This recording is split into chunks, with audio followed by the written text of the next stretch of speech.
지금 많은 전세 피해자들이 정말 한 가닥 희망의 끈이라도 찾고 싶은 마음으로 지금 이 회의를 지켜보고 있습니다. 근데 피해자들의 목소리는 한 가지예요. 이 특별법 졸속 처리보다 피해자들이 실질적으로 지원을 받을 수 있는 내실 있는 특별법을 만들어 달라. 시간 기다리겠다. 이렇게 이야기를 하고 있습니다. 장관님.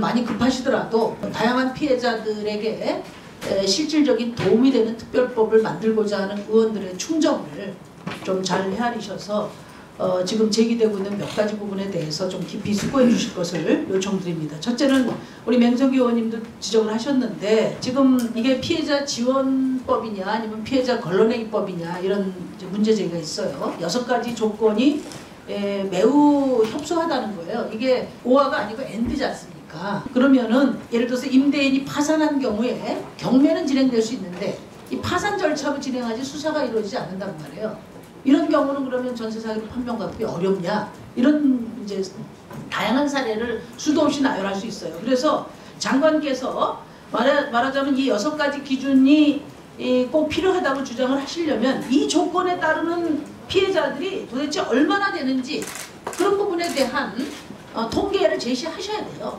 그거 없이 그냥 일방적으로 주장하시면 이거는 뭐 여기 우리 피해자 지원하려고 특별법 만들었다가 그냥 오히려 피해자들을 외면하는 결과가 될 수 있다는 점을 제가 말씀을 드립니다. 그 다음에 두 번째 결정적으로 지금 피해자들이 가장 절박하게 요구하는 게 보증금 반환 채권을 공공이 먼저 매입해서 처리하라는 겁니다. 지난번에도 장관께 말씀드렸지만 여기에는 2가지가 포함되어 있어요. 하나는 뭐냐?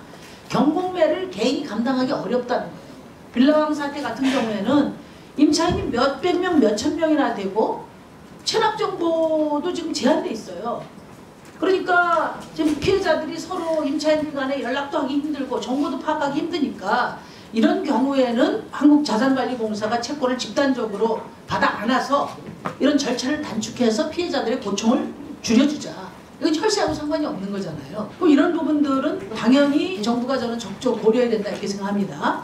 그 다음에 두 번째 장관께서 계속 혈세 얘기를 하시는 부분이 이제 소액 보증금조차도 받지 못하는 그런 분들에 대해서 최소한의 피해 지원이 돼야 된다는 저의 주장인데 또 우리 이 자리에 있는 많은 분들의 주장인데요. 저는 이거는 무조건 못하겠다고만 하지 말고 정부가 책임 있는 대책을 내놔야 된다고 봐요. 지금 그 소액 보증금 우선 변제 제도라 그런 게 있는데 이 소액 보증금은 사실 전 재산과 같기 때문에 그걸 보호하기 위한 조치를 한 거예요. 물론 이것도 많이 지금 형이화됐긴 했습니다만 예를 들어 미추홀구 같은 경우에는 소액 보증금 우선 반환 기준이 8,500만 원인데 8,600만 원이 돼도 이 기준에 적용되지 않기 때문에 한 푼도 못 받는단 말이에요. 이건 너무하잖아요. 그러면은 저는 기본적으로 보증금, 소액 보증금의 50% 정도를 보장하는 그런 지원 방안을 생각해야 된다고 안을 냈지만 최소한 정부가 이미 사회적 기준으로 되어 있는 소액 보증금 우선 변제 기준에 맞춘 정도라도 피해 지원에 대한 대책이 있어야 되지 않겠습니까?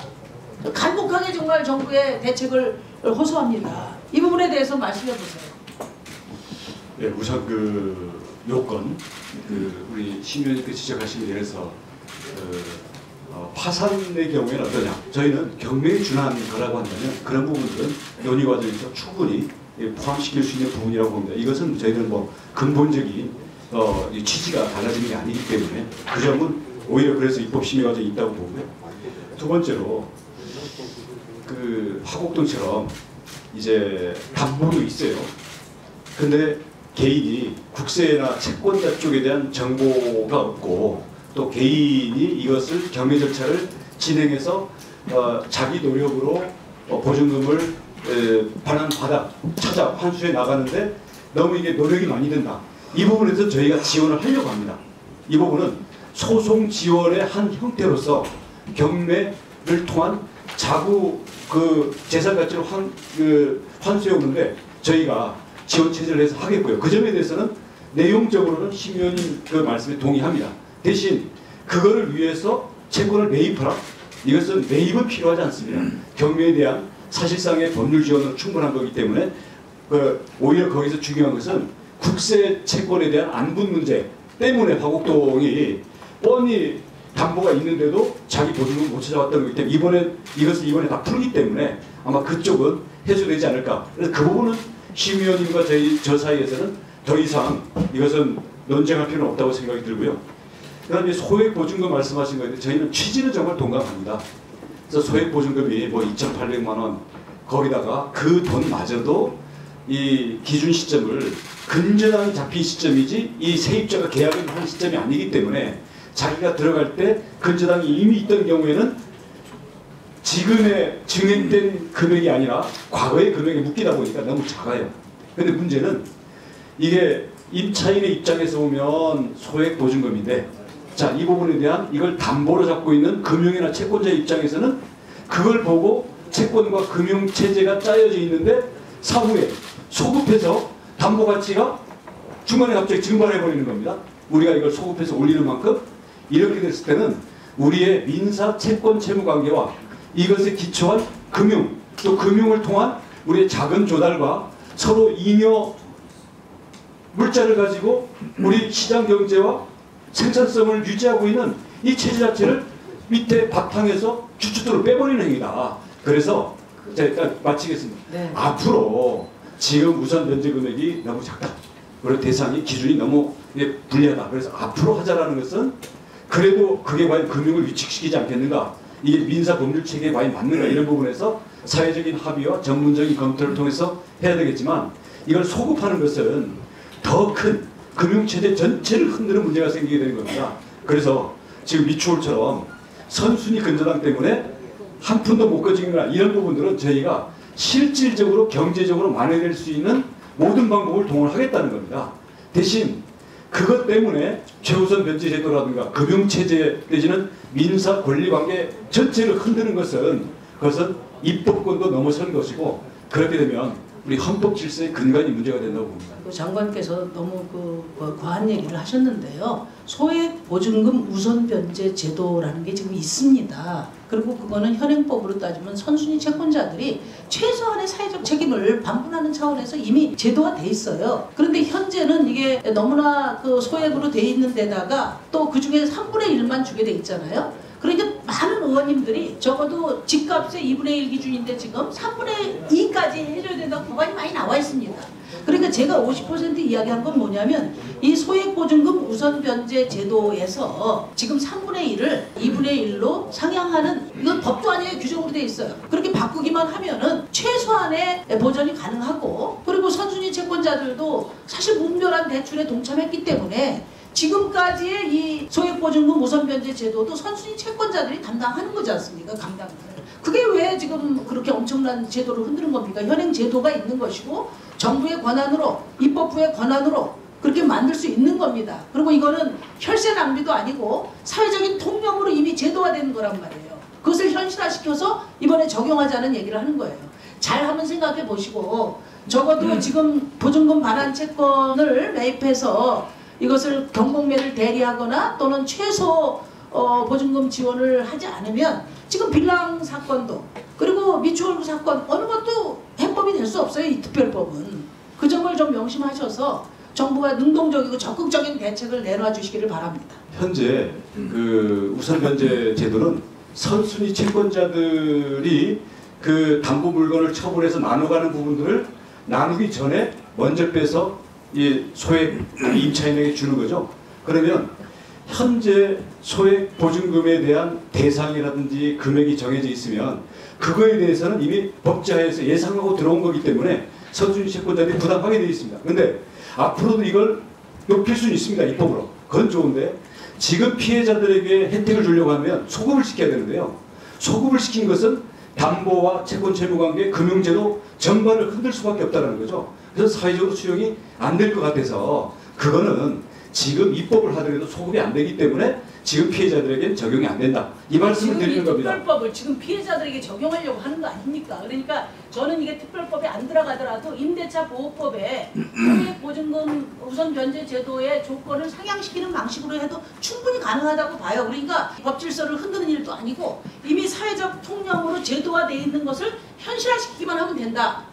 근데 너무 장관께서 이걸 뭐 혈세 낭비고 또 이런 일은 전례를 만들면 안 된다 이런 식으로 마치 뭐 있을 수 없는 일처럼 이렇게 먼저 선을 치시니까 근데 저는 그런 정치 공세는 바람직하지 않다고 보고요. 제가 말씀드리는 이 취지를 좀 잘 생각하셔서 현실적인 방안을 정부가 더 고민해서 제출하시면 법안 심의 과정에서 상당히 도움이 될 것 같습니다. 이상입니다. 이 논점에 대해서는 말씀을 안 드리려고 했는데 오늘 상임위에서까지 이야기가 나와가지고 한 말씀 드리려고 합니다.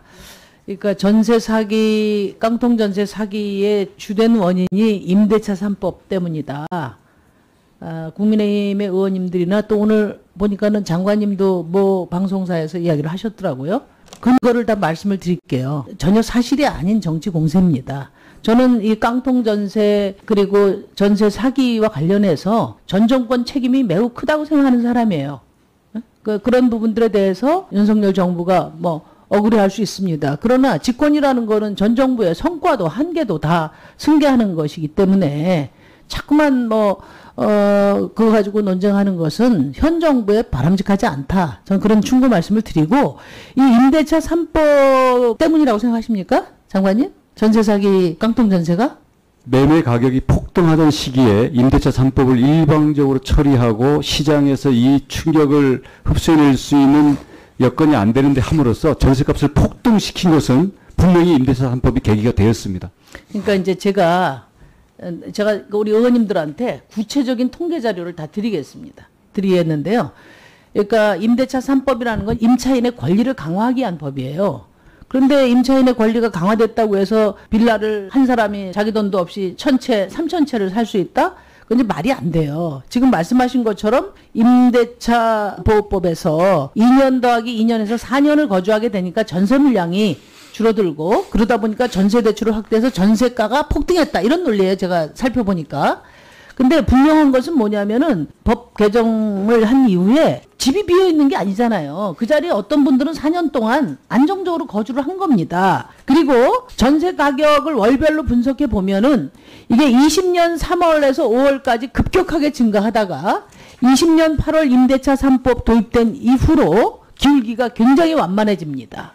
이게 2018년도에 47.6%로 전세 가격이 폭등해요. 이거는 뭐냐면은 2017년 박근혜 정부의 빚내서 집사라 전세 대출 확대의 최고점이 바로 2018년이고요. 그리고 2020년 8월 달에 임대차 3법이 도입이 됐는데 그 이후에는 전세가 기울기가 굉장히 완만해집니다. 그러니까 저금리와 대출 정책으로 오르던 전세가가 임대차 3법으로 그래도 한풀 잡힌 게 사실이에요. 그래서 이거는 금리와 부동산 실거래가를 시기열로 뽑아보면은 또 여기에다 각종 대출 확대 정책에 도입된 날을 표시해보면 명확해집니다. 그래서 저는 이런 말씀은 사실관계를 좀 정확히 확인해보고 하시면 좋겠다. 이런 말씀 드리고요. 그리고 임대차 3법을 제대로 지난 정부가 집행했으면 전세 사기 막을 수 있었어요. 무슨 얘기냐면 현재 전세 사기 원인 중에 하나가 정보 비대칭이에요. 근데 임대차 3법 중에 하나가 임대차 신고제거든요. 이게 주택가격과 면적 등의 정보를 포함해서 임대차 계약을 등록하도록 한 겁니다. 정확하지 않은 정보 등록하면 과태료도 물게 돼 있어요. 근데 이게 그때 제대로 시행됐으면 가격 부풀리기가 줄어들었을 텐데 정부가 20년 8월 시행 예정이던 걸 1년 유예해서 이제 지연이 됐고 그 후에 또 1년 과태료 부과를 위해서 올 6월부터나 이 제도가 시행하게 된 겁니다. 그러니까 지난 2년간 전세 가격 정보를 제대로 수집만 했어도 전세 사기 안 일어났다. 저는 그렇게 생각하고요. 정부가 전세 사기 대책으로 내놓은 안심 전세 그것도 임대차 신고제로 수입한 데이터를 기반으로 했으면 훨씬 더 쓸모가 있었을 겁니다. 제가 이 점은 뭐 여러분들이 제가 말씀하신 사실관계를 확인해서 또 논쟁해도 됩니다. 그런데 분명히 말씀드리는 것은 전세 사기 깡통 전세의 주된 원인이 임대차 3법이다. 그것은 말이 안 된다. 이 말씀을 드립니다. 이상입니다.